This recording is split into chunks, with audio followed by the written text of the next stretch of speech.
John. Thank you, everybody, for being on the briefing. And I will just, I'll begin by telling you that if ever you would think about how your investment has made a difference, you have to come, see, feel, and be part of what is happening in Israel. It's an investment from our emergency campaign, but it's also our investment of who we have been as an organization for over 127 years, what we have been as an organization to the people in the North and to the South for over 25 years. And so I'll just give you a quick kind of synopsis of my travels in these literally 3 days. First, to be up north. It is a devastating situation. It is a situation that is a true catastrophe of humanity. You have over 110,000 people who have been evacuated from their homes for almost a year. People who left with 24, 36 hours notice and who are in hotel rooms or in small little places, 4, 5 in a room.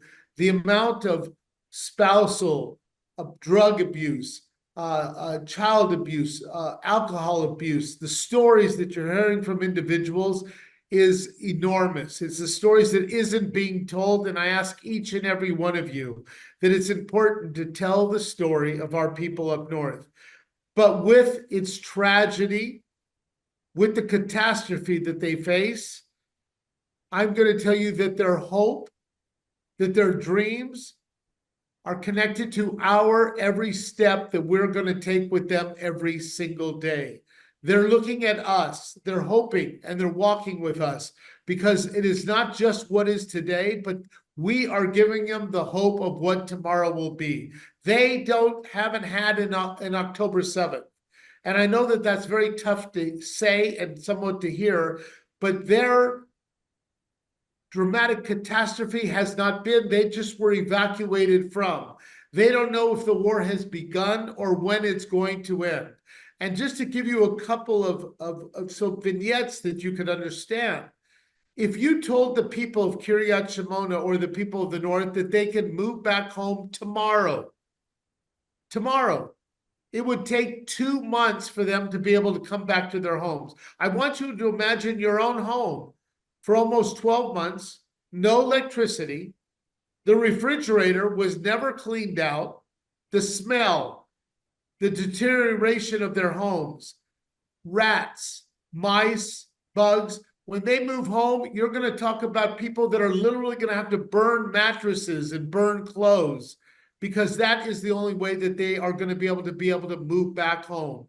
But we, the Jewish National Fund, is starting an initiative in the next couple of weeks for the people of Israel, not only for our thousands and thousands of volunteers, some I met today who have come to Israel. We're going to be mobilizing 10,000 Israelis to be prepared for the day that they are able to move back home, to come back and volunteer to help clean up their homes, cut their grass, and bring them back home. But we also met with entrepreneurs, many of them who are involved with us in Kiryat Shemona in our startup hub and our food technology. We met with them sitting around the table, and I have to tell you, these are young entrepreneurs, young to me, who have put all of their energy, money, and efforts into their businesses, but they're believing not only in what their business is going to accomplish, but they're waiting because they want to move back and be part of this great ecosystem of the future in the North. Now, I'm going to tell you that the realities are that there's going to be a large percentage who are not going to move back tomorrow. Their children are starting school this September in just 2 weeks in schools scattered from Eilat to Tiberias. You have children that you know as parents, those who have children, that you cannot just start uprooting them in the middle. So it's a year. Or these are people, for the most part, different than in the OTEF.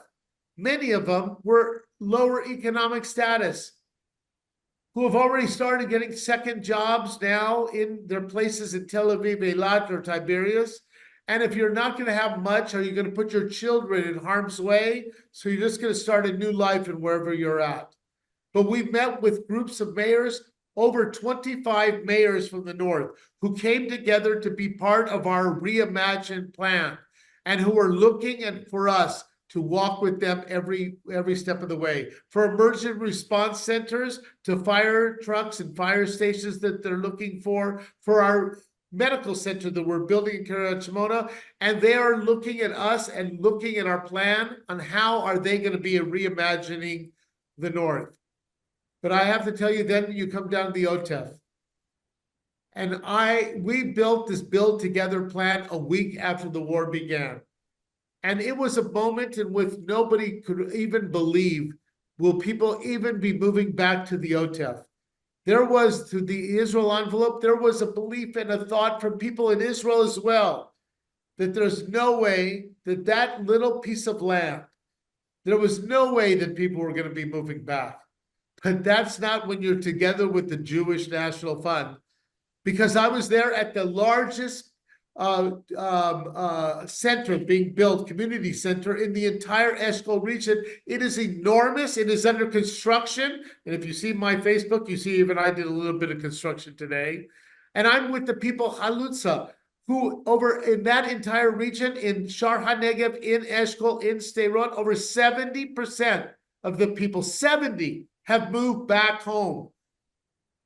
And it's us, the only, since October 7th, a resilience center starting to be out to bid and going to start construction. Us, the Jewish National Fund, from October 7th, an entire sports complex in Shar HaNegev. Us, 2 daycare centers, 7 parks completed, a community center under construction, and so much more, because we are with them every step of the way. Thousands of volunteers who have been there. And today I met with over 30 of our teenagers, that the only reason that there's not 70 is that their flights were canceled.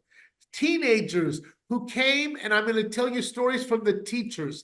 They worked this week cleaning up the classrooms that over 270 children are coming to school next week.